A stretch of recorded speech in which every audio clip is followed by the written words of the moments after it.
pledge allegiance to the flag of the United States of America and to the republic for which it stands, one nation, under God, indivisible, with liberty and justice for all.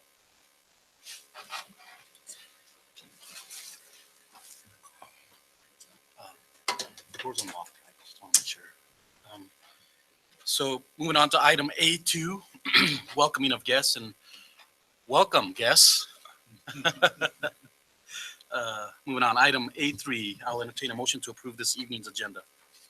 This afternoon, so moved. I'm sorry, this afternoon. So Director Mike Garza, motions to approve the agenda. Do I hear a second? Second. Second by Director Simmons. Discussion? All those in favor? Aye. Any opposed? Hearing none, motion carries 4-0.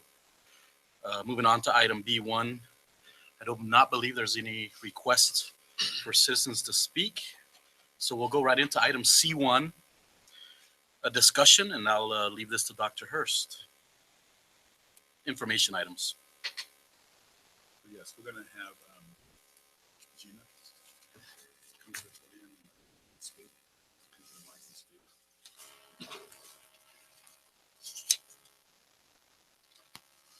Ready. So, good afternoon. The slide, or this presentation, is our fiscal year end for 2015-16.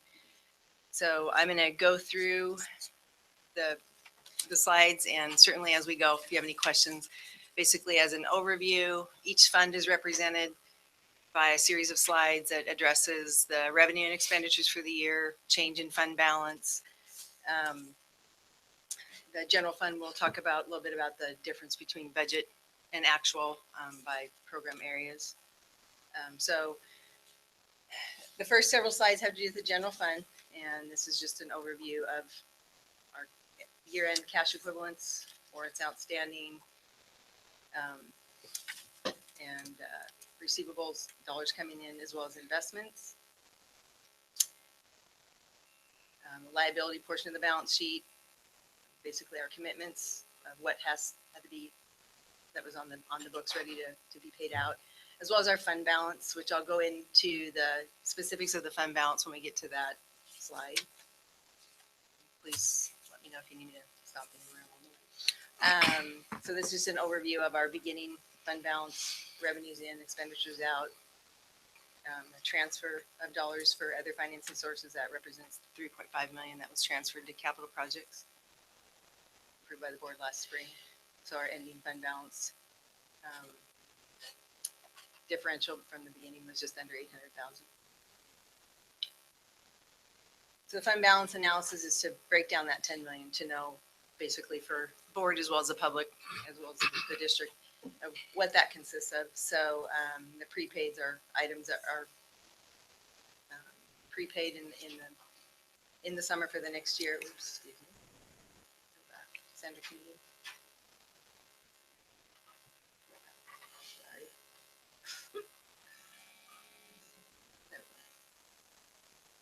Sorry about that. Okay, so restricted fund balance, those are carryover dollars that we actually receive in a fiscal year, but that are specific to those programs that are designated there. So those are the first dollars that will be spent in 16-17 for the programs that are represented. Committed fund balance, that's the balance of the infrastructure dollars. Again, our board approved set aside for infrastructure. And we actually had quite a few infrastructure expenditures in 15-16, but we also received E-rate dollars back. So those went directly back into that set aside.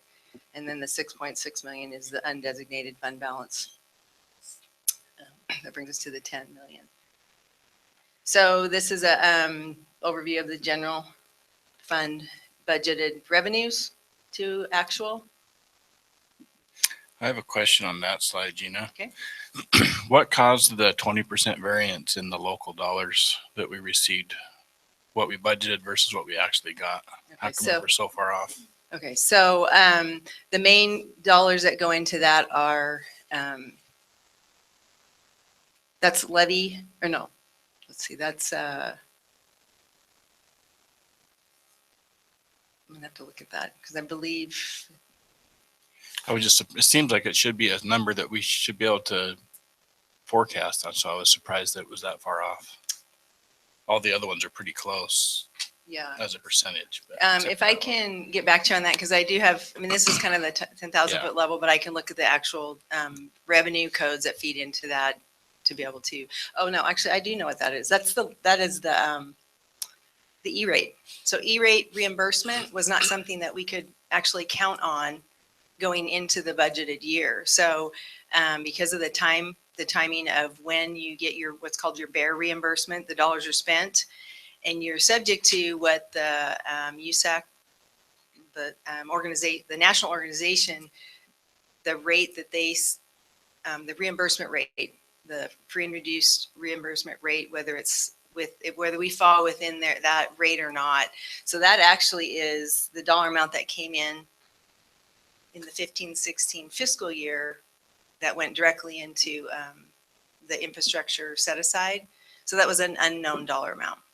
So E-rate's considered a local revenue It's source. based on the accounting manual, OSPI's accounting manual budget code. They define where the revenues go, and it falls under the local, when you look in the 45-page OSPI year-end document that was also included in the board docs, it is in a revenue account in there, yes. So So it's under that category. So just so I'm clear, in our projected budget, then we in the budget itself, whatever expenditures we're making that would qualify possibly for E-rate are being showed totally as an expense, and then this comes back later, but we don't know how much it is. Yes, because right? I don't know, it's been a couple of years since. And we we're did- paying it out of the local dollars. Okay, so the answer to that is when we did, a couple years ago, when Glenn and I brought to the board the need for the infrastructure set aside, we set aside dollars in our reserve. So those monies are set aside, spend the dollars, they come out of that year's budget. And actually, if there were no dollars coming in, they would come directly out of that portion of the reserve.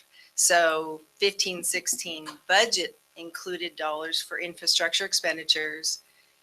We didn't know that there would be reimbursement, so that's why it wasn't But included. it's in the really revenue. a reimbursement of an expense, though. Not even I see how you're showing it here, but it's really not additional revenue. It's a reimbursement of an expense. It is, but this is how OSPI requires it to Yeah, be. no, I understand. there's that two that's ways how to they do it, require and- but Yeah, so they require it to be shown as a revenue, but you're exactly right. because we had to spend the money to get the money. Exactly. But this was reimbursement for like a year ago or more, right? Does it take a while to get reimbursed? Yes, yeah, and so you can't really show it on your receivables if you don't know what's going to come in. Otherwise, if we knew it was coming in, we would show it as a receivable due from other government funds, even though it's considered a local government entity. Even though it's national, it's all tied back to the required budget code and how OSPI, actually how Washington State auditors require you to report it. So I'm assuming the bulk of that, of the budgeted revenue, local revenue is levy money. Would that be safe to say? Yes, yeah, because Well, Leah 2.9. comes in, in 2 point under whatever state, of it. so it's, and then there's a little bit of local, what we call non-tax. They're also, and those are broken out on the detail report, that they're broken out as far as what those dollars are. Gotcha. Any other questions on that slide? Thanks, Gina. That makes a lot of sense. Appreciate it. Yeah. So then this is an overview of the expenditures. And this is broke down by, again, you can slice your expenditure budget multiple ways. You can do it by programs. You can do it by these categories. These are the categories that are straight off the budget, so that it allows you the ability to tie them back. So if there's additional ways you want this presented, I can certainly do that. And then any of the larger categories, I've included, what programs. So I'm going to go directly to support services, which includes food service, transportation, maintenance operation, and district-wide support. I've put in there the overall basic, the budget expenditures. And there may be a question, we're over 124,000. Well, there's a couple categories in there that you budget, but if you have more kids, so food service, for example, the expenditures, were higher than originally budgeted, but so was the revenue. So overall, the entire picture, when you include every single program, we're well within board-approved expenditure appropriations. So the departments that had actual expenditures over budgeted, they also had revenues that matched those or that covered those. Do you have a question? So, And then, so like vocational, we went into the year with a $780,000 budget. We carried over more from 14-15 into 15-16, plus we had a higher enrollment in our CTE classes, which generated more revenue in vocational. Hence we were able to have, there were more expenditures, but the revenue covered that as well. So I have a question about capital outlay, because it's almost my understanding of it about the opposite of what you're saying. Our budget expenditures were almost 900,000 higher than our actual expenditures. But then if you look on the other end with the E-rate, our revenues were probably also a lot bigger. So that now we're talking about 1.5, $1.6 million in excess revenue compared to expenditures on that. What was the reason for such a low amount for actual expenditures in capital outlay? Well, we had a higher budget for capital outlay. We didn't expend it all. We have more in 16-17. So part of what was put in there was the timing of 1-to-1. I'd have to do a lot more digging into what all was in the $2.6 million capital outlay compared to what we actually spent. There is budget capacity. When the budget is built every year, there's some budget capacity that is put included in the overall budget that is put into a $9,000 category, which is the capital outlay category within the budget. And that capacity is there in the event we have grants or other functions, or even the ability, we want to have a little bit of capacity in our budget to do things without having to come back to the board for an extension. So for example, if I know we're going to have 5 or 6 national board certified teachers that potentially will get their board certification, that could be 60 grand in expenditures. I will budget extra capacity in a category, and then we'll move that money once we know we've got that grant. So in order to give you a real detailed answer, I'm going to have to do an analysis on what was put in the 2.6, what was spent in the 1.7, and provide that. My only concern there would be, as just one board member, is that we're actually spending the money that the board asked to be spent on technology, that we're staying concurrent with our technology plan proposal that you came. I would hope that we didn't buy that. If we planned on buying extra Chromebooks and we didn't buy them, I just want to know why, basically. And I think it's a timing thing, So let me do an analysis. If I'm hearing that's what we want, is that one line item is what was budgeted, detail what was expensed, and why the differential. Is that a correct statement? Okay. Please. That part, okay. All right. Any other questions on this slide before I move on? Okay, capital projects. This is, we really didn't have anything in 15-16. We had the only expenditures in capital projects was the closeout. The transportation center finished in September of 15-16, and so we had some closeout costs there. Any questions on capital projects? So debt service, which is like our mortgage payment, this is more just to give the board an overview of where we're at. Our only expenditure each year is our principal and interest on the portion of debt that will be paid back in the fiscal year. So this just gives the board an overview of where we are currently at as of 8/31, but also the payoff. So you'll see that we have 2 outstanding bonds that will be, as of December 1st this year, are paid off. So the only outstanding debt we have is the balance of the 2007 bond, the callable portion that was refinanced in 2014. So our current debt right now is $21,355,000. So out of a $28 million bond, Just, I mean, I get that it's a lot more toward the end because of the interest, but it surprised me that we've only paid 7 million of the 28 million in almost 9 years. So the structure, similar to the next bond, the structure of the first few years was to, there was still leftover bond from Gotcha. 2004 and 2002. So Okay. keeping that flat line. So now that those are paid off, we'll be paying much more on the current. Okay, that makes sense. Any other questions? Okay, so ASB, I think we all know this is for our students, and again, just the cash flow for the balance sheet and the cash flow for and this is all, so the high school has the majority of the ASB fund balance, but this is representative of all the elementaries, middle school, high school, and Desert Oasis. So very sustainable entity, if you will. That's ASB is much like a little company with satellites in all the schools. Any questions on ASB? Transportation Vehicle Fund. This actually the Transportation Vehicle Fund for the Othell School District is not your typical. A lot of school districts still have to influx dollars from their levies to help support their replacement of their fleet. I think we've done we have done a very good job over the last several years on our transportation vehicle fund or vehicles. Our fleet is buses have about a 20-year life, and we're on a replacement cycle of two buses, 1 year and one in an off year. Every once in a while, we'll do two, and two, depending on the need.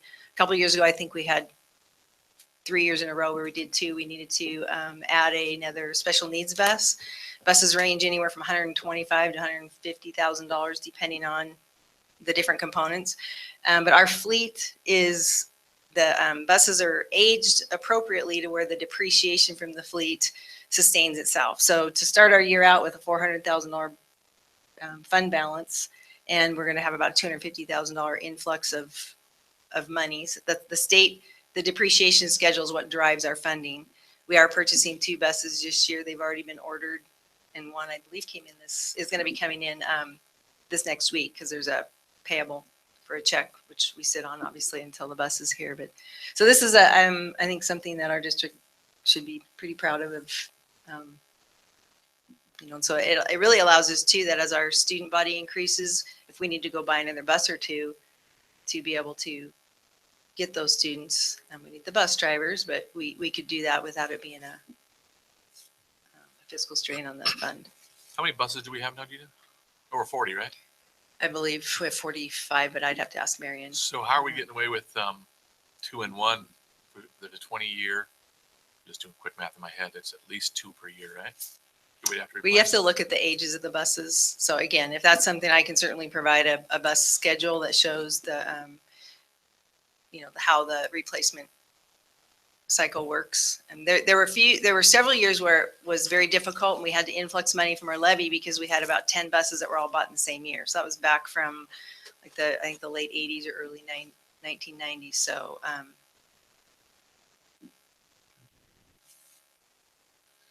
I was doing very rudimentary math in my head, so there's probably other factors that I'm not thinking of. yeah, but is that something you want Did you want me an to get some analysis? information on? No. Okay. Okay, so private purpose funds of our scholarships. And I'm just going to go through these a little bit. We have our, the Earl Horning Scholarship is the biggest dollar amount out there in the COSAC. And InvestEd is a very small dollar amount, but it's we're using it more, and it's basically a replacement money. It's kind of it's a program that allows students like at the high school don't have the funds for ASB cards or even like soccer shoes or different things like that to be able to help fund that. And it's something that we're really working with the high school secretary, staff, and principals to understand better, because we can get quite a bit more funding to kids through that. And I will provide an InvestEd kind of overview document for the board on that. And the other 2 scholarship funds right now are just in a collecting interest type mode because they have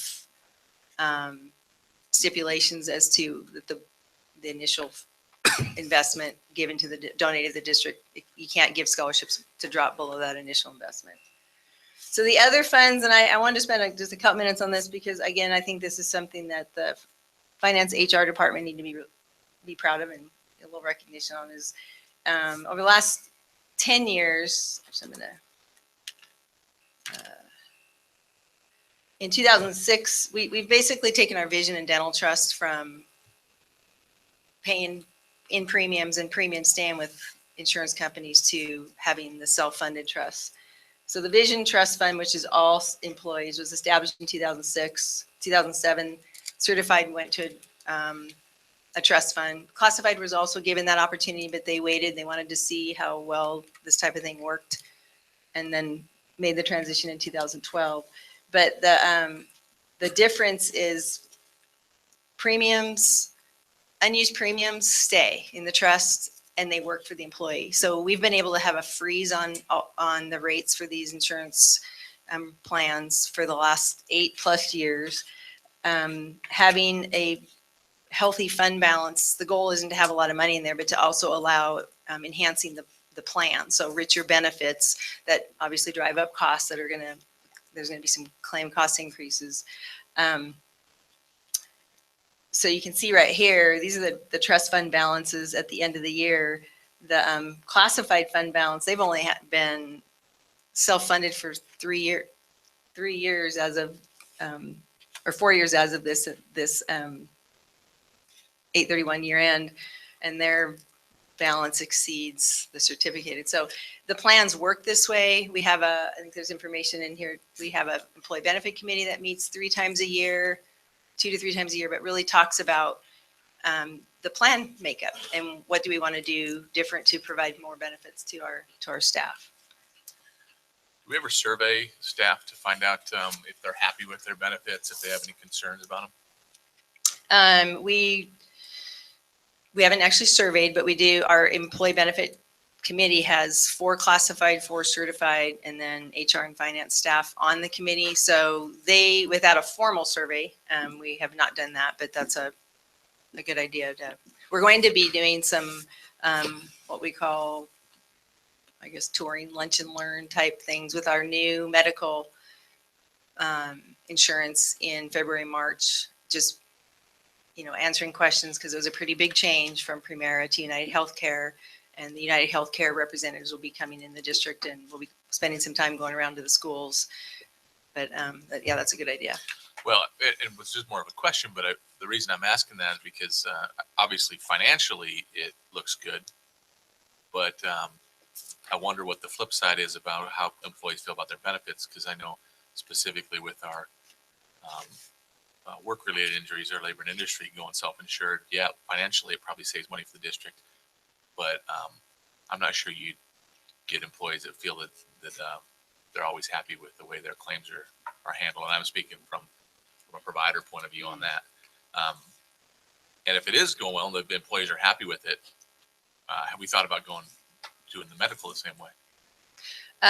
So even without a survey, I would say that our employees are happy with the dental and the vision because we hear about when people aren't happy.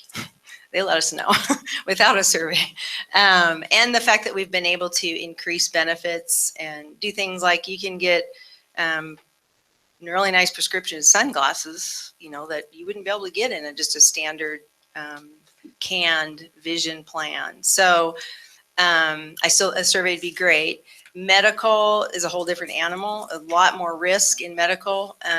We haven't ventured that direction, but I do know from having prior years experience with an entity that was at one time for quite a few years self-insured and I believe is no longer, but there's certainly something we could look into, but it's much more complex and a lot more risk for the organization to have a self-insured medical. I'd have the outfit you're dealing with. They do a lot of captive insurance companies, which is different than self-insurance. I'd ask them to give you information on it.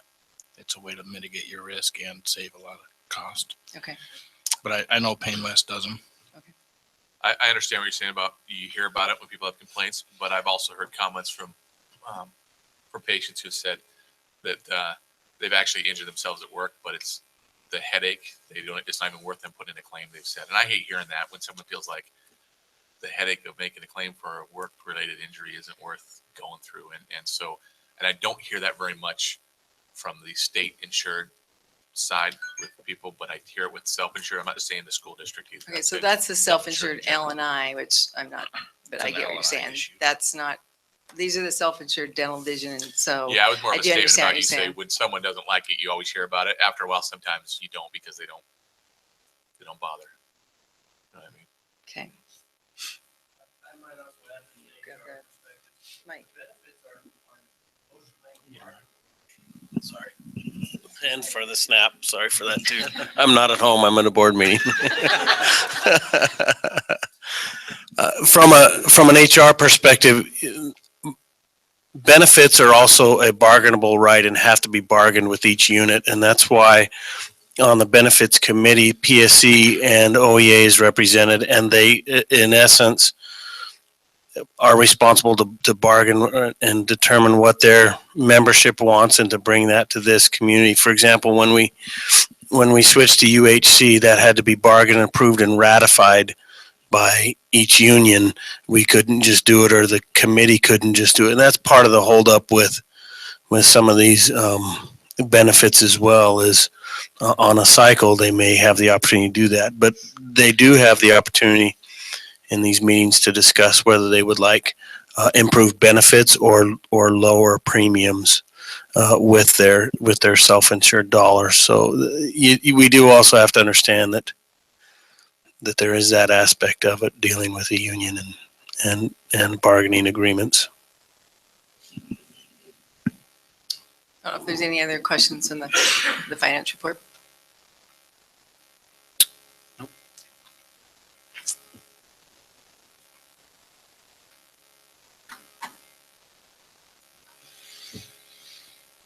The other pieces. Gina, if you can just discuss the other pieces we have in there. I think we have small works roster next. I guess I would just like to ask if there's any specific questions related to,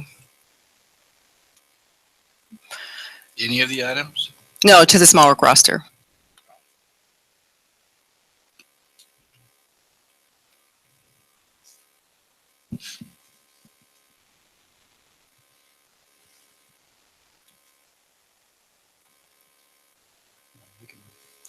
Okay. Also, Gina, we have the donation to Hiawatha PTO Commission Artists. Can you speak about that? So I'm sure you recall when Jesse was commissioned to do the mural at Wahidas. At the time, the dollar amount required board approval. Although the dollar amount on this doesn't require board approval, it is a mural on the wall. And it just communicating with the board that it's being donated through the PTO, so it'll be on the donation report to the board. And again, just letting you know that that'll be taken care of, or that'll be done this Christmas break. That's what Jesse's plan is. And it is the same mural that was on before the construction that was done. He's painting outside during Christmas break. No, it's in the gym, Oh, okay. inside the gym. I missed that part. Sorry. Also, Gina, can you speak about the board workshop proposal for January 9th? Okay, so there may be a need for a board workshop right before the board meeting on the 9th if the board deems that we're going to move forward with a capital levy. I spoke with Mark Pressing. You guys know Mark is a financial advisor. And I just felt it would be a really good thing to have him come for a real brief workshop on capital levy, how the funding would align with a bond. If we did a 2-year capital levy and actually ran a bond next year, that bond would sell prior to the levy being done. So there'd be a little bit of tax collection. So I think it'd just be a really good idea to have him here to answer any of the board's questions and go over just the fiscal lineup between a levy and a bond.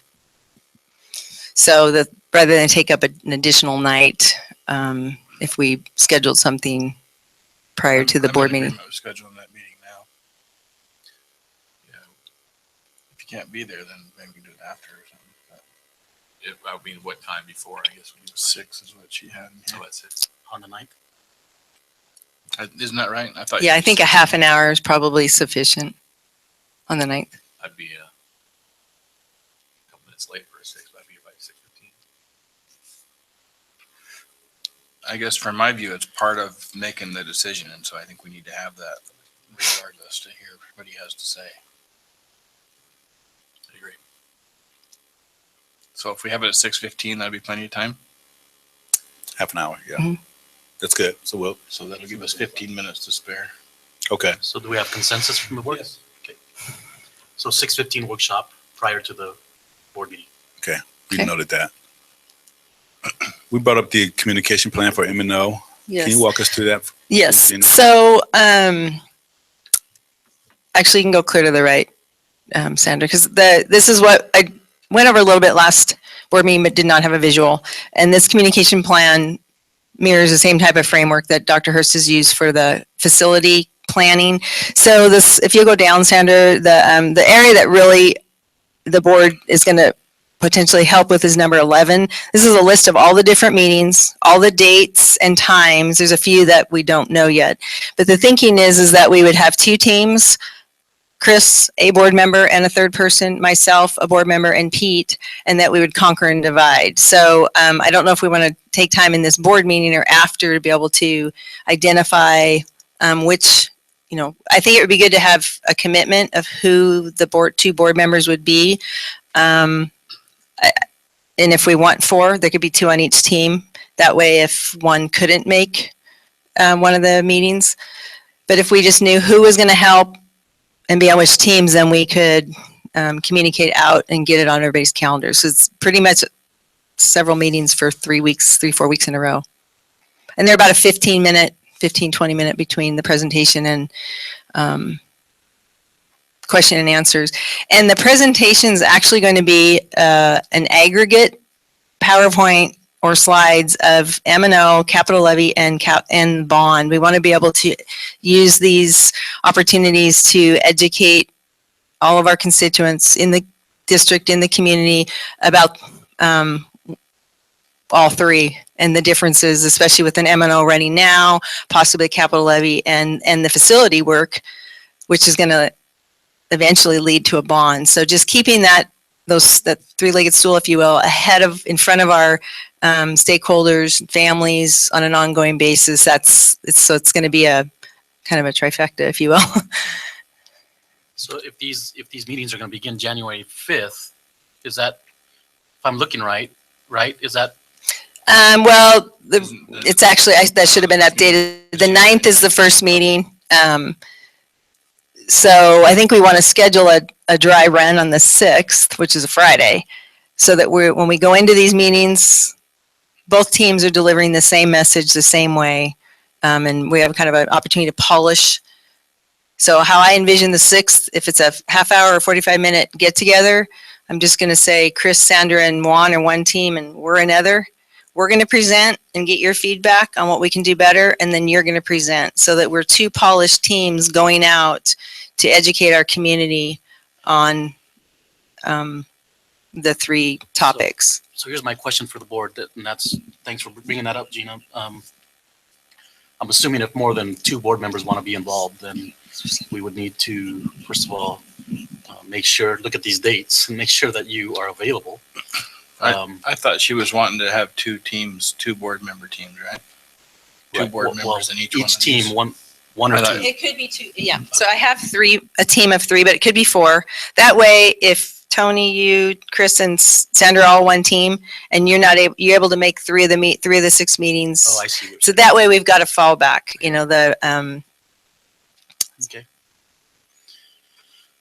So there's going to be 2 teams total, right? yes. My personal feeling would be is 3 board members should be on one team and 2 on the other. And then if a board member can't show up, the other 2 can. So that would go to the board members to decide who does what? Yeah. Between those 2 and 3, I'm saying. Right. And Right. Between us, we can decide what days we can do. Right. Yeah. That makes sense. And so then we're using all the board. Yes. So do we need to figure that out now as far as the split? Or is that something I that we don't- can? I don't think so. I think Well, but the main thing was to get who could help. So if all 5 were going to help, I great. think all 5 would like to help, is the consensus that I'm getting. And so, and I'll talk to Stuart since he's not present today, but I'm sure he would want to be a part of these meetings as well. So, So from my view, you just put 3 on one and 2 on the other and tell us when we're supposed to be there and we'll make sure one of the board members is there. okay, so we'll create the team. We'll send out the shared document with just this section. So you don't have to go through the whole thing. Okay, perfect. Thank you. And, I mean, more so, we all plan on being there in a similar camp. There's always gonna be someone else who can, right? It's no big Yes. deal if we're all of them. Awesome. And then also, Gina, we're bringing up the projected estimate for sports complex. Can you walk us through that, please? Okay, so there are two, actually there was a memo from Architects West, and Ed is here to answer any questions you might have. The memo addressed the overall sports complex with everything, all fields as requested in the board workshop from December 5th. And then also kind of a starting point with just a football field and track in the stadium, basically this stadium. So Architects West has put out a couple preliminary estimates, and then Gila, is it Gila or Hella? Gila Construction, which was the entity that had provided some estimates last spring to Mike Curry when we were working on the facility proposals. They provided an estimate for a full-blown facility as well. So the estimates are before you guys. I have a ton of questions. So those would go to, The first one goes back to the presentation we received on the high school back on March 28th, where we showed my first question is it kind of a statement and a question. In our budget estimate for the high school, we had $84 million in there. It looks like we're 20 million off based on these numbers because we had 3.756 million in there for a sports complex, and we're so, and 10 million off on that number. okay, so, and I do have that same price estimate that there would be no infrastructure that would be going, I mean, the high school would basically that'd have been incorporated into a high school campus already being done. And I'm going to let Ed add to this also, but the 8.8 million is, there's a lot of infrastructure dollars incorporated in there and a lot of unknowns that the estimate has dollars attached to. So I'm going to ask that you go up to so that's where the difference is, because I had looked at the same thing, knowing that it was going to be asked.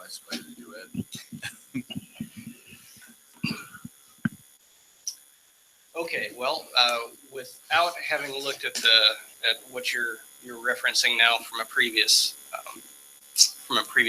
meeting, I can just. It was basically where we got the idea that we could build a high school for 84 million with everything included. You can probably do that. That's still a reasonable number, and that's based on per square foot budgets and not a design, so to speak. And putting in, an athletic complex similar to others that would be found at a high school of that type. Now, I have as many questions for you as you have for me. Does an athletic complex include a swimming pool? Is it? Yeah, these are easy things to. In my mind, an athletic complex includes whatever we can build for $10 million. Okay. That's pretty. Or $5 million. Sorry, $5 million. And that's. I think that, I think that, so when I came up with that arbitrary 5 million, it wasn't that arbitrary. I remember that we had talked about 3.7. I remember that being the one if we built it on the school site as a third phase. I also remember that we talked about what if we build it on the property north of Wahitas.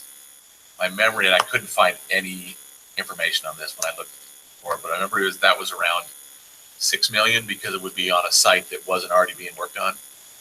So I thought there's probably some things we can shave here and there to get it to a 5 million number, and that's why my thought was 5 million. We might be able to do it on. That was, again, 5 million wasn't set in stone either, but that's what I was based it on. And so I was looking at whatever we were thinking we would do at this new high school when we were talking about it last year in the facilities committee meetings. That was kind of my vision of what we'd also be looking to do on this site if we decide Okay. to do it. you know, I guess what I would say is that if it's built as a component of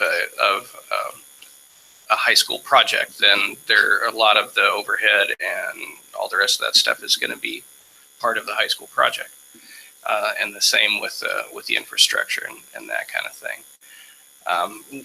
For the one that you see up here, obviously the bottom line is a shocker, but we are assuming kind of the worst case scenarios, and we can always, peel things back.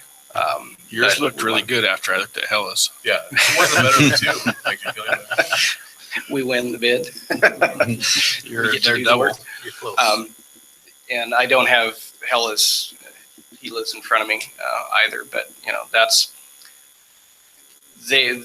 what they do is that sort of field work. So there's two ways of approaching that. They can either approach it as a marketing effort that they want to make the price look good to give you a field, or else they're going to be conservative like we are and say, we don't want to undersell, so to speak. The last thing that I want to do after all these years of working together is to come to you and say we can do it for a shoestring budget, and then when the time comes, say, oops, that can't happen, and then everybody looks bad. On the flip side, you scare us away though, if you're the other way. There's always that's why I actually was glad to have the opportunity to come and talk to you today, because I had the same reaction that you guys did when I took a look at this after Keith had prepared it last week. I was like, wow.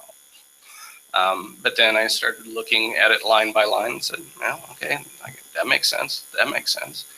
You get to a few questions, things like there's a significant number in there for some dirt work. Well, I think that the guy that's probably best suited to answer that question isn't here today, but sits up there, and certainly we can take their or any other input into consideration how to adjust this. And, we don't have inflation and that kind of thing. We've got a fair contingency and that kind of thing in there.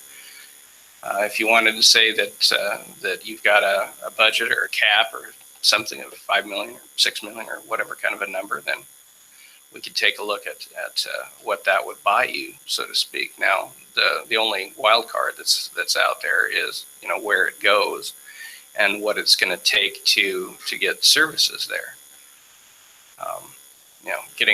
Getting water simply, it goes back to what we found out at Scootney. It takes a little bit of money to get city water out there, city sewer out there. We had to build half of a road. Nobody ever anticipated, having to do that. We still were able to do it with the money that was available and still come out with a pretty stinking nice school, in my opinion. So yeah, as I'm thinking about it, there's obviously things we can shave off. Yeah, we would like locker rooms, we would like all that stuff, but at first, if that could come later, this is making a lot of assumptions, as you know, that first of all, that the community decides, yeah, we do want to build a high school and those kind of things.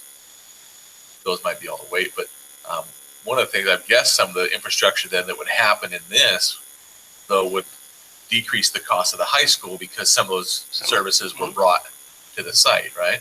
Right, because we've got. So it's painted on one side or the other. Mm-hmm.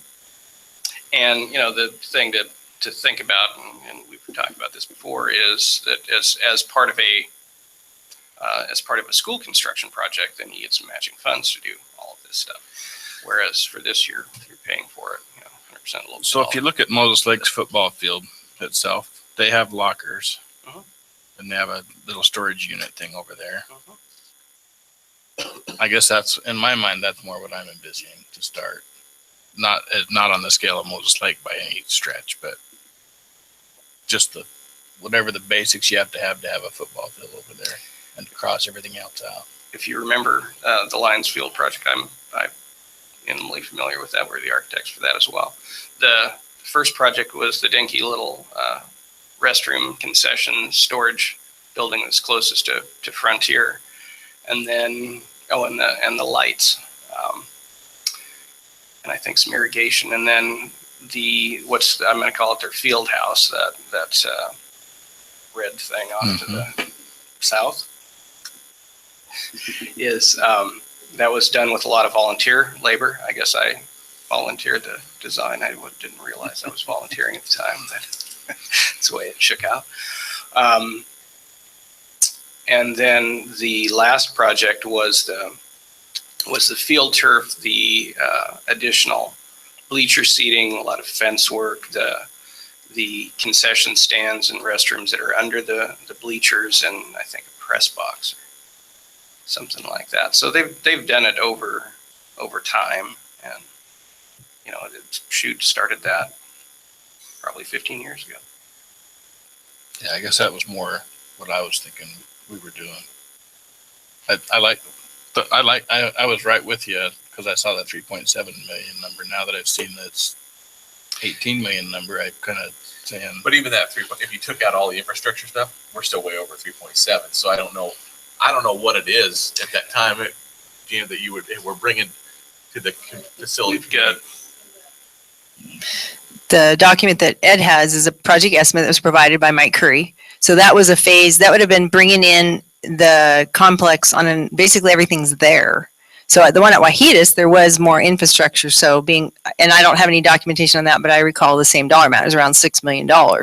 So, but even that, we're not having to bring in sewer from a mile and a half away. There's quite a bit of urban infrastructure development that has to happen. Bid, right? I believe there's some money It's in, on the Architects West. there's some assumptions in there for the urban development, isn't there, Ed? And there's the last page under offsite street improvements.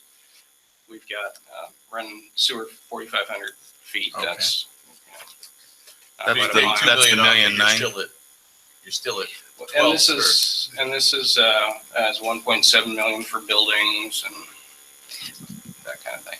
Yeah, I was assuming that was included in our. Apparently, we weren't going to have locker rooms over it. If we None did it. of that really matters now. Really, what matters now is Current reality. what we can do with currently, and so this is something that the board has to determine. I mean, there's also the option of, when I brought up the recommendation or the idea, it was a 2-year capital projects levy. It could be more. We could structure the bond so that it, kind of like Gina was saying, it probably starts later. So there's other options the board has on this, but I think what was important is that we kind of give Ed a number and, like he's saying, what can we get for this? Is that kind of what I heard you say, Ed? That might be a better way to approach it rather Maybe than the this. non-negotiable. throwing darts. We Yeah. definitely want this, and what else If you could can you add in?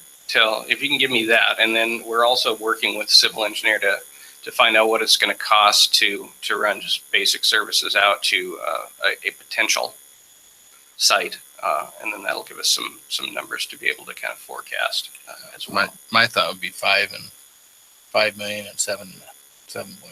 I don't think we can 2 years. afford to go 3 over years. that.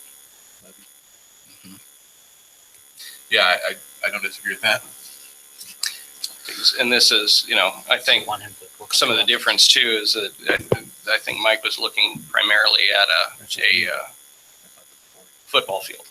And then what we're looking at is more of it's not a drawing anybody wants to see, but an athletic complex with baseball fields, softball fields, soccer fields, tennis courts. And if football, those kind of and all fields those are much less expensive to do when the construction of a it'd certainly be a lot school is being less. done, then we might consider what can we wait on, what. Not to digress again, but would it be smart for the board? I think we need to go have a meeting with the city for some things that are coming up anyway, but would it be timely for the board to go back to the city now on their sports complex idea and talk about some options of a joint venture? I don't think that's a bad idea. So, We don't do partnerships with the city, only joint ventures. well, the jury's still out on that, but, so what I'm hearing, I just need consensus from the boards so that Ed could work on 2 options for us. One, worth $5 million, for him to come back to us with a complex worth $5 million and the other option at 7.5. Is that what I'm hearing? And do I have consensus from the board for him to work? I'm okay with, like, it's kind of line itemed here, so Ed should be able to come and start pulling some things out of line items. I'm okay with a 7.5, and then knowing with line items Yeah. what would Take be out. eliminated to get it to the 5. Because the problem with us doing it is we if the board did it, we're going to take out stuff that Ed comes back and says, you can't take that out. And maybe a study session or something where we can just kind of roundtable it might be a way to go. Gina, can you move back to the memo for just a second? Or whomever's controlling that. And then up a little bit to the one that I wrote that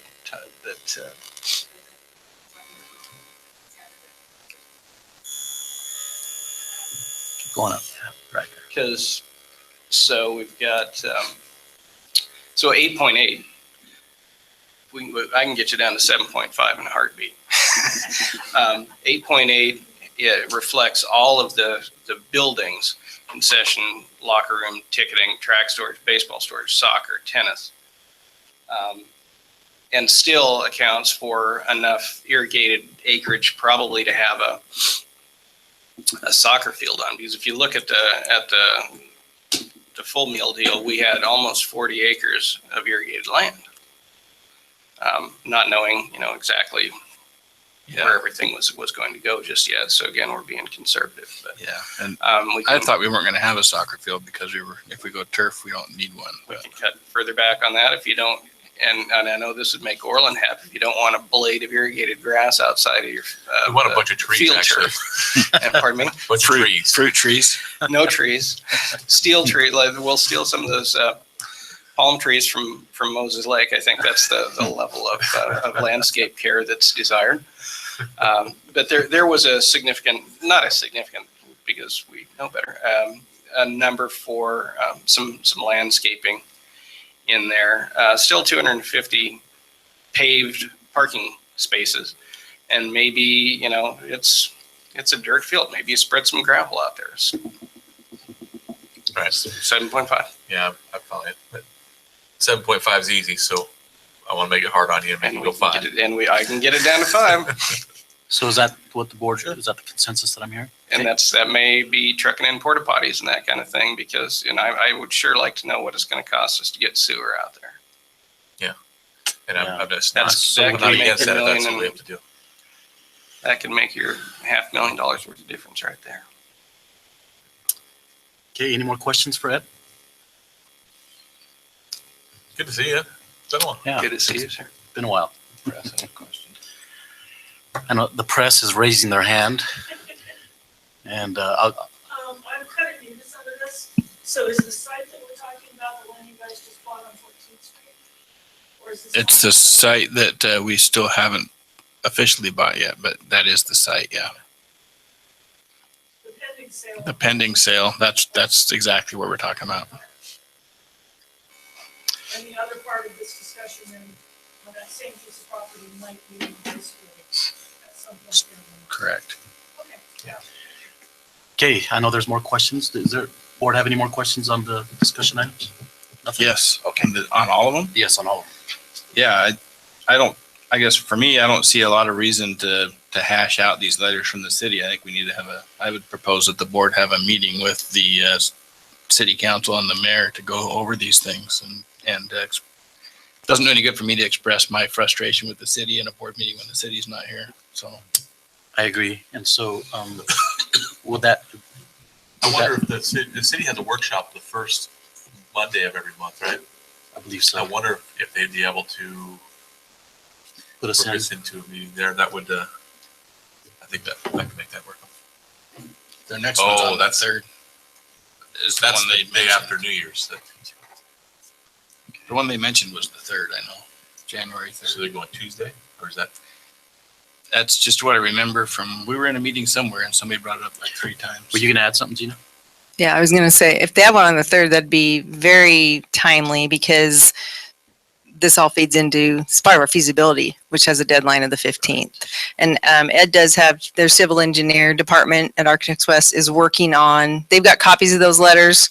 So that, and the surveyed site, they're putting together numbers of what it would cost to bring in the urban development infrastructure.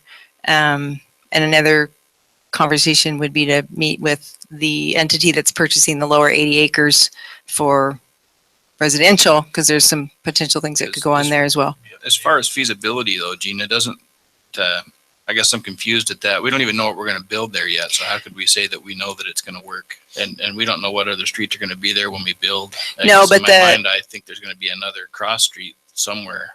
Right, but the paragraph, I don't know the exact paragraph, but the contingency in the purchase and sales agreement specifically addresses road infrastructure, basically looking at the costs of all urban development to make sure it's not prohibitive for whatever the future use is.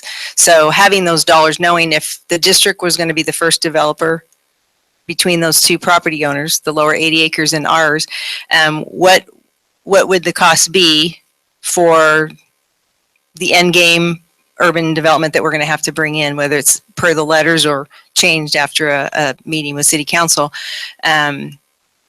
Those dollar amounts I think are really imperative to know prior to the 15th. Right. But I guess I'm saying when I read this, there's an assumption here that we're going to access off of Lee Road. There's an assumption we're going to access our site off the 7th and 14th from the city's letter. That's my issue with the city Okay. is who told them where we were accessing the Yeah, site. no, and I met with I don't Travis. even know.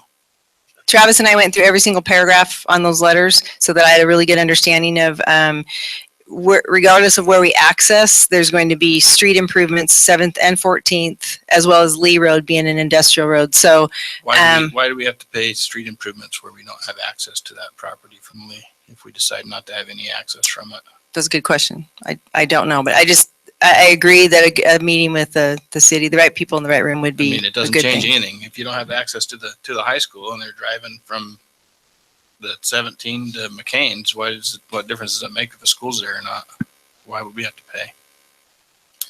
So yeah, there's a ton of questions. And so, yeah, so are we sure that they have a workshop scheduled for the 3rd? I don't. Okay. I'm not positive. I just remember it coming up and I don't remember.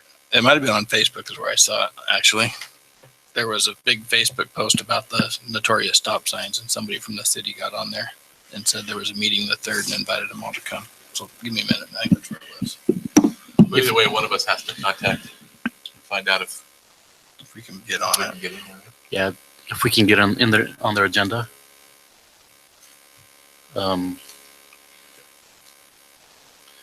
Even if not, maybe a special workshop. This is important. It's something we figure out soon. Okay. Yeah, to the mayor. Yeah. So Dr. Hurst will make that call to the mayor. And so what I'm hearing, Gina, just to be clear, the 3rd was a good date because if the 3rd does not work, what the sooner the better is what you're saying, right? I just think we need clarity on what is going to be required so that we can then narrow down the dollars, because we need to have enough information before the 15th for the board to, Right. for us to know if, if it's going to make a difference or not in moving forward. Okay. And I guess that's my ultimate question, Gina, is if we buy this piece and for whatever reason, cost to get sewer, whatever it is, we end up not buying a high school there, building a high school there. If we bought it within the scope of what it's worth today, which we have to do, I don't see the downside to the school district. If we can't use it, we'll sell it. We'll sell it to whoever's going to put an industrial development there down the road. I don't see the risk. Yeah, and I guess I'm not looking at it as a risk. I just look at it as it's important that the board has all the information prior to the 15th to make that decision whether we're exercising a contingency or we're not. Right. I just go back to the ground Wahidas is on now. I mean, that's the reason why the board bought that then, 15 or 10 years before we actually used the ground, had changed so many times that I'm not sure it would have mattered what they bought it for back then. If they hadn't bought it though, we would have been in trouble because we wouldn't have had any ground. I agree. Okay. Any other questions?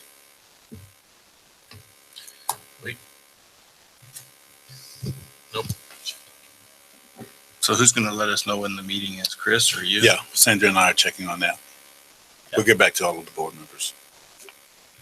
Perfect. if there's any more questions, then we'll move on to item C2. And I'll entertain a motion to approve this afternoon's consent agenda.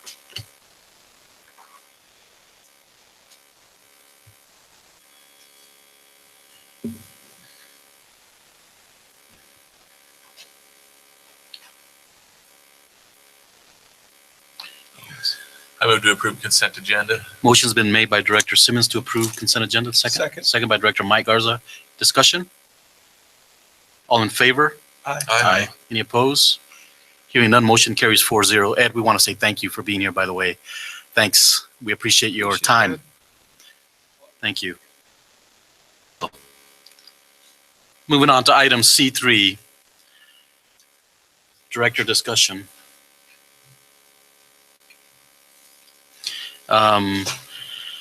We'll begin with a legislative report. Director Simmons, report. No report. Okay. Student representatives are not present, and so just a reminder, NSBA, I don't know if there's any board members that know yet if they're going to make it or not. A yes or no would be good so that we can register you For which one? for the March, NSBA? yeah, NSBA. I will not be attending Okay. that. Director Simmons? So I haven't decided yet. I'm still, I don't think I want to take the time off to go to 2. So I'm trying to decide between policy governance and the Okay. NSBA, but I will definitely make a decision well before the 10th. Okay. And I believe Director Mike Garza and myself have committed to NSBA. And I'll talk to Stuart and let Sandra know.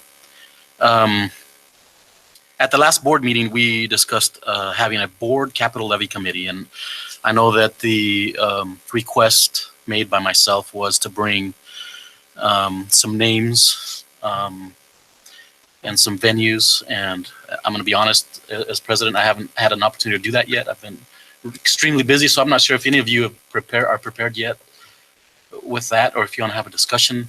I know that the majority of the board did want to have a board committee, but I'm just not prepared with any details yet. Is there any other member that is ready? I still want to have a committee, but I want to make sure we're going to actually even pursue a levy before we get a committee. So I think we're, Yeah. with So- the latest numbers, I think we need to put that off for a few, Okay. for a meeting. And so this didn't even, when I was looking over the agenda, that didn't click when I read the capital levy committee. But now that you mentioned that, I knew there was something some homework I was supposed to do. Mhm. And last night I was like, I know there's something I was supposed to do. Now I know. And I will be prepared for the next time we want to talk about it. So what I'm thinking is, based on Director Ashton's comments, is maybe waiting till the second board meeting in January to determine whether we're going to have a levy or not, and then talk about that.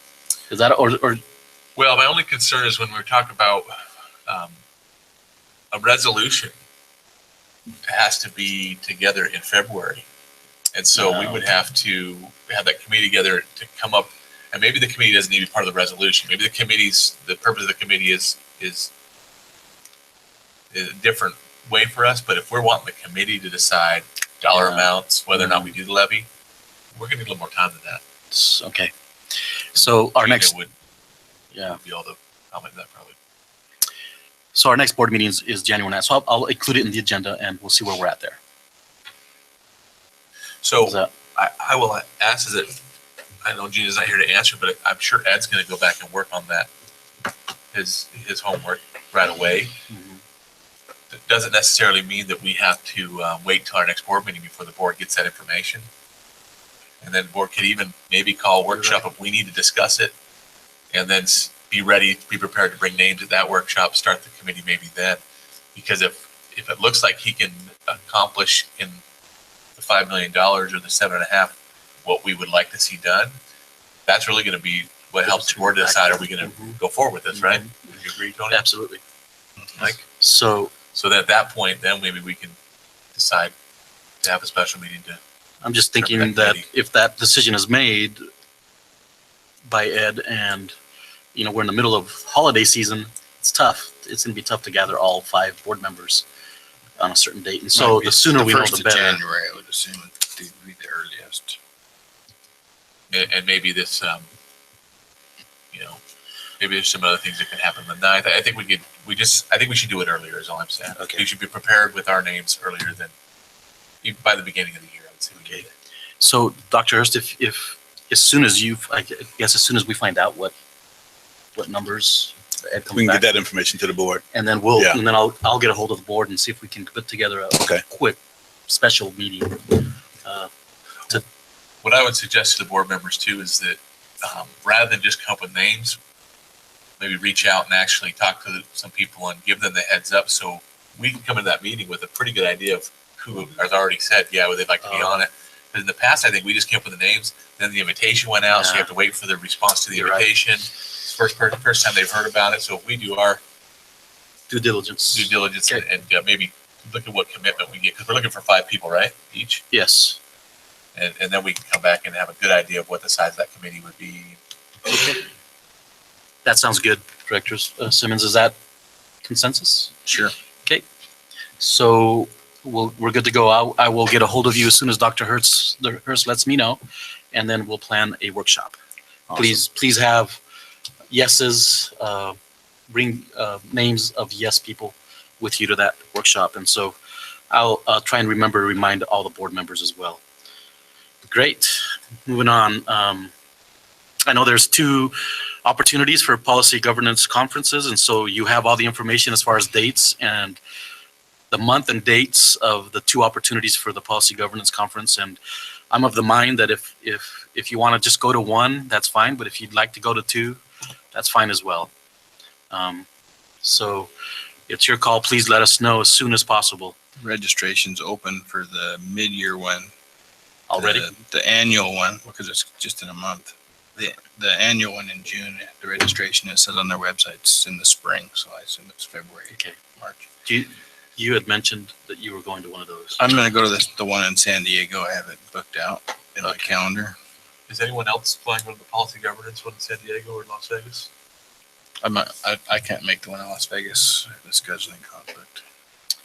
And the only one I could possibly attend is the February one, because I won't be around in June and on those dates,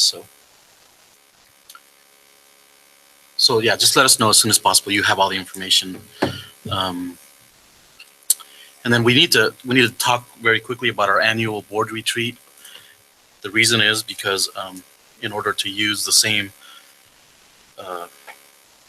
wonderful, beautiful cabin and area that we use every year, we need some dates ahead of time so that Director Ashton can plan. So I guess is that where the board wants to go again? I love it there, and so I'd love to be at the same place. Unless somebody else wants to change. That's good. I'm good with it. So maybe I can just tell you the weeks that are available. And If then you if could. one of those weeks works in the So what months are you going to give us availability? May. dates? Okay, May. I don't have any, the only week I have in April is spring break, so I assume that's not a week. No. For the board. The first week of May, the second week of May, so on a weekend, it'd be the 5th, 6th, the 12th, 13th. That's what's available in May. Okay, looks like those are the 2 options we have. What works better for you guys? Either one works, but later is better for me. Yeah. It was a little chilly last time. I don't remember what day we went last year. Do you? I know Chris was cold, but I don't know what day it was. I was definitely cold. It was. I think it was the He'll second. be used to the cold up by this time. It was the Yeah, yeah. second weekend. It's probably the second weekend. I mean, it all depends on the weather up there. So 12, 13 is fine. so let's tentatively. It was actually the 30th of April. Oh, Last time. so that's a couple extra weekends. So 12th, 13th, if you could write that down, Director Ashton. It looks like Does that that's the work, consensus. Dr. Does that work for you as well? Oh, yeah. Definitely. Great. Also, just a reminder to our legislative rep, WASDA Legislative Conference is February 12th. If anyone else wants to join him, that would be great. It's on a Sunday. I don't know if you noticed that or not. Weird. I'm gonna have to defer that to the legislative rep pro tem. Oh, Mr. Mike Garza, so let us know how it goes. That's right.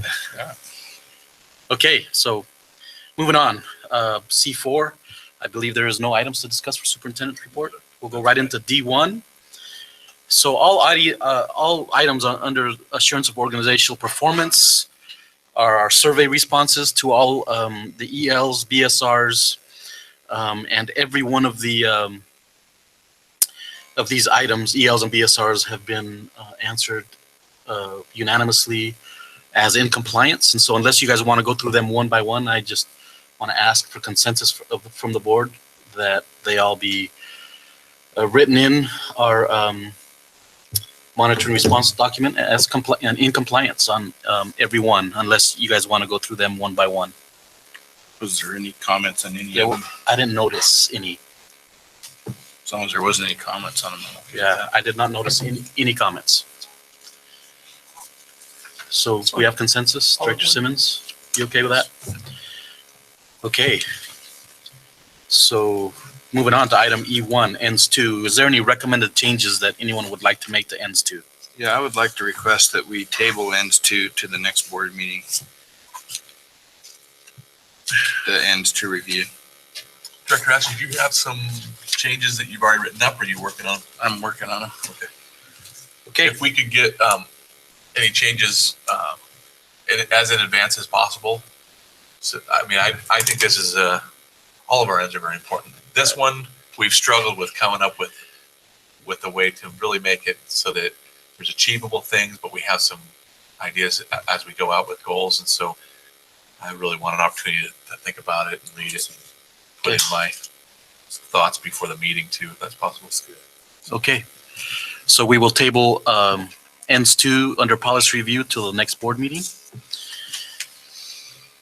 Can we talk about before, you can get an agenda going that's not live to the public, right? But is accessible by the board.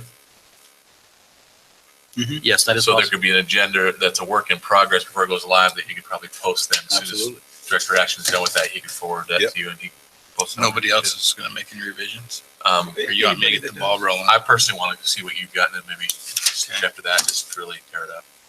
I'm just kidding. I'm sure it'll be so good. I'll just have some grammatical. Yeah, I'm errors sure. myself. So Director Ashton, if you could send, as soon as you're finished, to Dr. Hurston or to Sandra, and we'll get a copy of that. And I'll remind the board through text when it's available in our board docs. Moving on, item F1, there will be, we will go into recess for approximately 5 minutes, and we will go into executive session for about 15 minutes with no action taken for the purpose of evaluation of staff.